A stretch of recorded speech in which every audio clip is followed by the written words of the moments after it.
Get Well, Curious George by Margaret and H.A. Ray. Written by Julie M. Finner.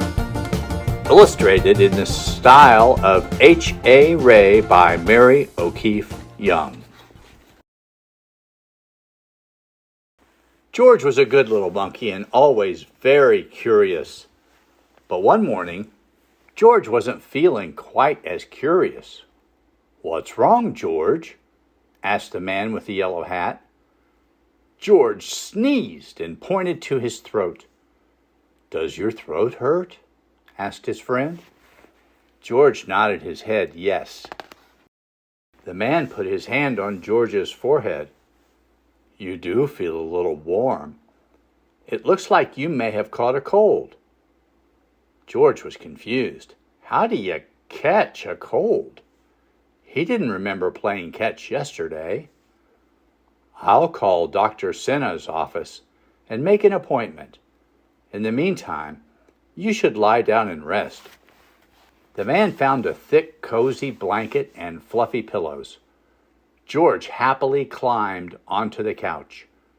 He brought George a glass of orange juice, crayons, and a coloring book and put George's favorite cartoon on the television.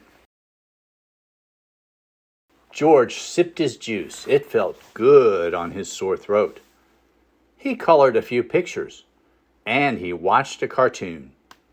Soon, his eyelids started to feel heavy. The warmth of the blanket and pillows and the sounds from the television slowly lulled George to sleep. Before he knew it, it was time to get up. "George, we need to leave for your doctor's appointment," said his friend as he gently rocked George awake. George and his friend arrived at Dr. Senna's office. "Be a good little monkey and don't wander off," said the man, letting George down onto the waiting room chair. "I'll check you in at the front desk." George was too tired to wander off. He waited for the man to come back. He was nervous to see the doctor. "Don't worry, George. Everything will be okay," said the man as he sat down. A nurse opened a nearby door and peered down at his clipboard. "George," he called. The man with the yellow hat took George's hand and they walked together to the exam room. "Hi, George," said Dr. Senna. "I hear you're not feeling well." George nodded his head. "Well, let's take a look." Dr. Senna examined George's sore throat and took his temperature. "It looks like you've got yourself a cold. Drink plenty of fluids, like orange juice, and get some rest," she said. "Here's a treat for being such a wonderful patient." Dr. Senna reached into her pocket and pulled out a sticker that read, "Superstar Patient." George felt a little better already. He didn't need to be worried about seeing the doctor after all. As soon as they got home, George climbed back under the blanket and the man tucked him in. He gave George a big bowl of chicken soup and they watched a movie until George fell asleep. The next day, George was still feeling a little sniffly, but he was feeling better. It was a good thing because today George was having a play date with his friend Sam. "I'm sorry, George," said the man, "but I think we should postpone your play date. I know you're feeling better, but you should still take it easy today. Besides, you wouldn't want Sam to catch your cold, would you?" George was disappointed. He had been looking forward to seeing Sam.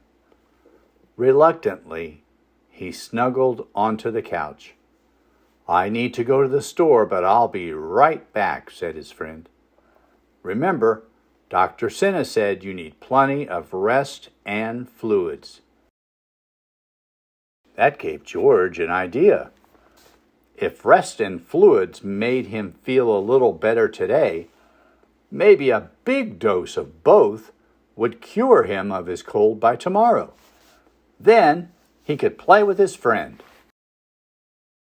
George grabbed every blanket and pillow he could find and added them to the couch. The pile grew higher and higher. Soon he had a mountain of blankets and pillows. He climbed to the top for a rest, but oh no, the pile came tumbling down. Maybe it was time for some orange juice. George went to the kitchen and found the carton of juice in the refrigerator. He got a glass from the cupboard, but there wasn't enough orange juice to fill it. He wondered, where could he get more orange juice? He looked in the refrigerator again and saw a big bag of oranges. George knew orange juice came from oranges. If he squeezed all of the oranges in the bag, then he'd have plenty of juice. He squeezed one into his glass, but only a little juice came out. He tried squeezing two at the same time, but he still didn't get much juice. George had an idea. If he squeezed all the oranges at the same time, maybe he could fill his whole glass. He squished the bag first with his hands and then with his feet. The bag was filling with juice. Maybe if he jumped on it, even more juice would come out. George jumped up and down on the bag. He was having so much fun that he didn't notice the man with the yellow hat standing in the doorway.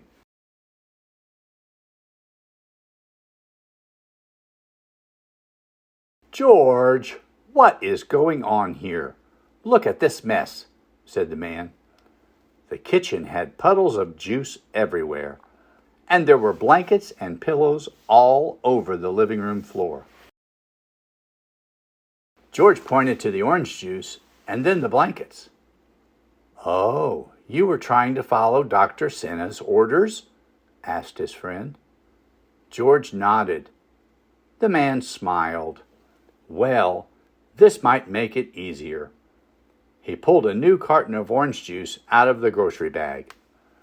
He filled George's glass with juice. Then they cleaned up the kitchen and put away the extra blankets and pillows. George settled down on the couch, and the man read him a story while he drank his juice. The next day, George was finally able to play with his friend Sam. George was finished with catching colds.